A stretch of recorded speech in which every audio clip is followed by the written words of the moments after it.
We're in Guangzhou, and this is a very important site, very historic.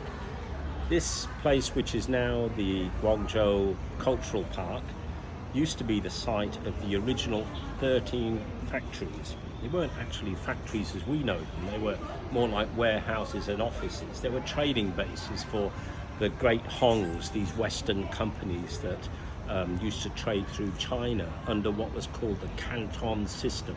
Canton was the old name for Guangzhou.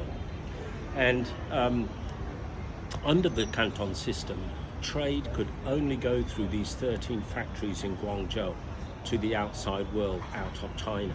So that means that 100% of foreign trade came through here. And there were all sorts of restrictions put on the foreign trade here, and that made the foreigners very, very unhappy. And there was a lot of disputes and frictions with the government, the China government, and the foreigners, and also their kind of officials in the region, which eventually led to the first Opium War. Now, during the first Opium War, the factories burnt down by mad crowds. They were previously burned down by accident, but this is the second time they were burnt down. And in the second Opium War, they were burnt down for a third time, and they were never actually rebuilt. And all the trade moved to the new site in Shamian Island, which is a beautiful place to visit with all these historic buildings that can still be seen today.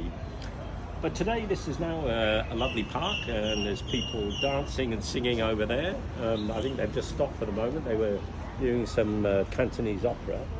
But I often think that what happened here was really quite amazing. You know, I mean, it was shameful in a way, what the foreigners did, but it was also the foreigners' original enclave in Guangzhou, and you used to have sailor boys from primarily the UK coming here, making trouble around the town, getting drunk. Well, there's nothing new there, is there? And there used to often be friction between the Westerners and the Chinese government. And because this used to be just outside of the old Guangzhou city walls, which of course have long gone, unfortunately. But I feel very special today because I've wanted to track down this site of the original 13 factories in Guangzhou for a long, long time. And finally, I'm here. But of course, there's no 13 factories. They've long since gone.